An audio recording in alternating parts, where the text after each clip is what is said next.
Welcome to sports, everybody. The championship game of the 38th annual Hugh Campbell Basketball Classic returning to the AF Adelaide Gym last night. The New Providence Grand Bahama rivalry renewed as the runners-up out of the nation's second city. The Sunland Stingers were seeking their first title against the surprising CC Sweeting Cobras. Throughout the tournament, the Stingers, they were winning by double digits, and last night no different, as it was all Sunland from the get-go. The Stingers would coast to an 81-68 victory, avenging their loss to the Cobras from the 2016 final. Rolante Knowles led the way in the win with 22 points and was named the MVP.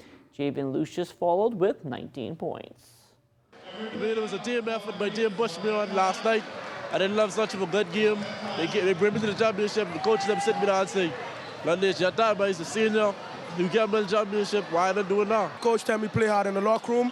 We never won this before, so I do this with Sunland. I come from far. I come from Abaco, Hurricane Island. My life almost gone away. So I came here, God saved my life. I come here to play hard, and I win this for Sunland. Coaching staff just as excited as the players. We wanted to stay disciplined the entire game. That's what I preached to the guys before the game started. We know CC's a very good team. They're great in transition, and our game plan was to take away that transition game. We made our free throws down the stretch. We maintained composure. We was able to control the game for the most part. We was able to rebound the basketball. I am so proud of these guys. You know, this is more than just Sunland. This is for Grand Bahama. I am so grateful. I'm so thankful. Words cannot explain. It's been many, many years of waiting. It's been so much hard work put in because they're not just basketball players, they're academic students also. Basketball fans not only talking about last night's championship win by Sunland, but also the big win on Sunday by our senior men's national team over Mexico in the 2021 FIBA AMERICUP qualifiers. The goal now is to keep this core together for when group play resumes in November against USA and Puerto Rico. The whole goal is to keep us in a position and to try to set us up to knock on the doors for the Olympics, because we know what we got. We get DeAndre home, we get Buddy home. And we feel like we got one of the top teams in the world with the core group that we have here.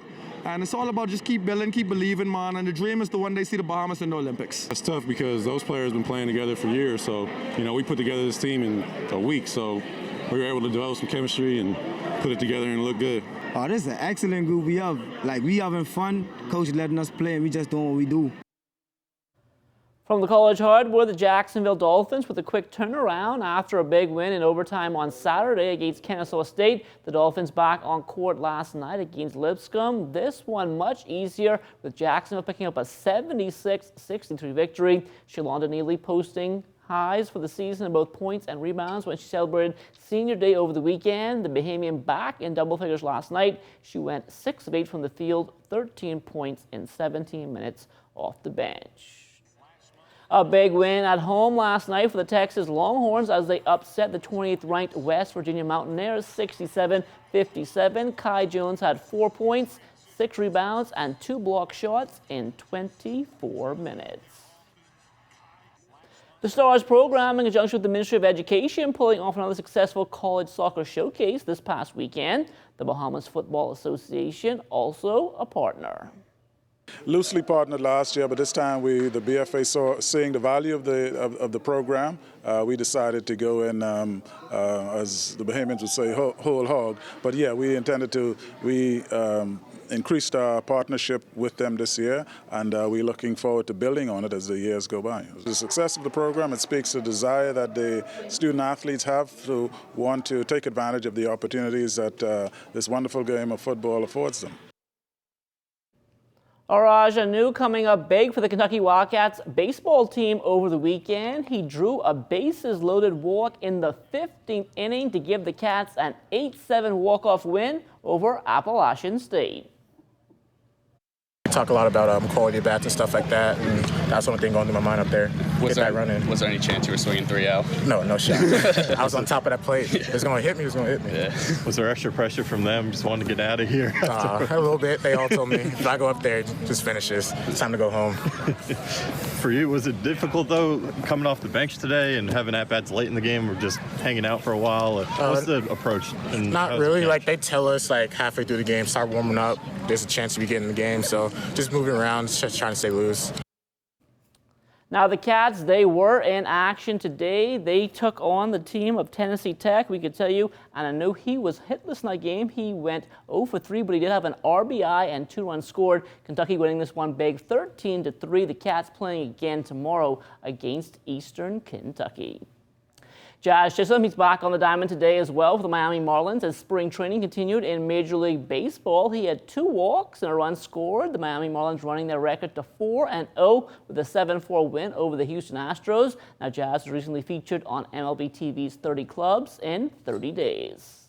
Coming over to Miami feels like home. I mean, I'm out here in spring training and I feel like I'm back in the Bahamas, like working out in the off season. So I feel like it's amazing getting to know the new guys, getting to know the front office and the staff and everybody here. It's amazing. It's like a family here. All I'm working on now is just barrel control and being consistent with my barrel.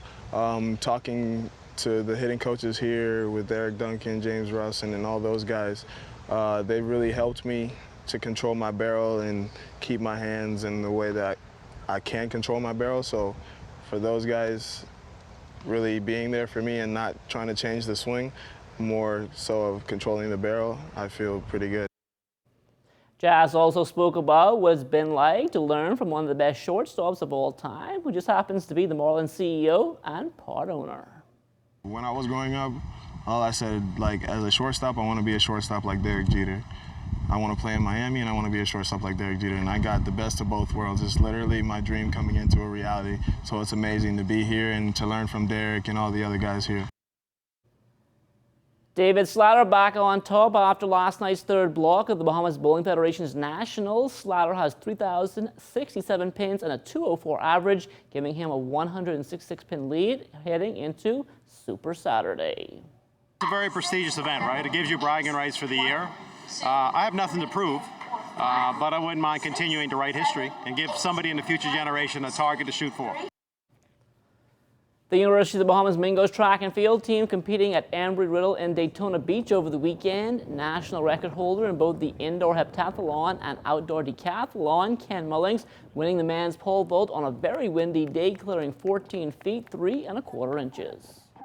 My approach is really on today, but I noticed as the competition got in, I started to carry more momentum and I started to hinder with the high heights. But all in all, I feel really good with my attempts today. I am satisfied. I'm not upset or completely happy. I'm just satisfied because it's an opener for the 100 and outdoor for pole vault. And for me to still be attempting at my PR for pole vault, it shows that what I've done off season is working, and the 100 meters is what I finished off last year, so it's room for improvement. Benjamin Clark getting support from the spectators. He also finished on top of the podium in the men's high jump, clearing 6 feet, 6 inches. Just, getting adjusted to the weather, just trying to be technically sound through everything. I felt like I executed through most of my jumps. I just focused on my takeoff, right, taking off from the bar, my arch, my run up and stuff. But it was a little choppy when I first started out, but once I found my rhythm, everything came together. The starter's gun will fire for the first time tomorrow as the government secondary school track and field championships get underway at the Thomas A. Robinson National Stadium. In recent years, the junior and senior schools were given 2 days each, but it's now been reverted back to a 3-day meet, and here's why. Seniors will be competing over the 3 days to be able to get in all the events and to get proper recovery times for persons, especially the middle distance, where you have the 3,000, the 5,000, you got steeplechase, 8 and 1,500. They have to be spread out within a day, so the recovery aspect of the athletes won't be compromised, and they can have quality performance. It's not just quantity, but quality performance, where we're trying to improve on the standards. Hopefully they can qualify for some of the international meets set forward by the B3A. So it is set up to maximize optimum performance from our student athletes, and so they can showcase their skills. While athletes may attain standards for international competitions, it still doesn't secure them a spot on the national team. Let's say if the boys 100 meters under 17 run 10.7, that's an automatic qualifying. However, there is a championship qualifying for final trials. Those athletes still have to compete in the final trials and compete head on, because now you're competing with the private schools, the Family Island who's coming down to trials, and hopefully that person who run 10-7 will be able to duplicate that in the final trials. So this is head-on competition for that. However, because the time will be posted by techresult.net, you have colleges looking at these results.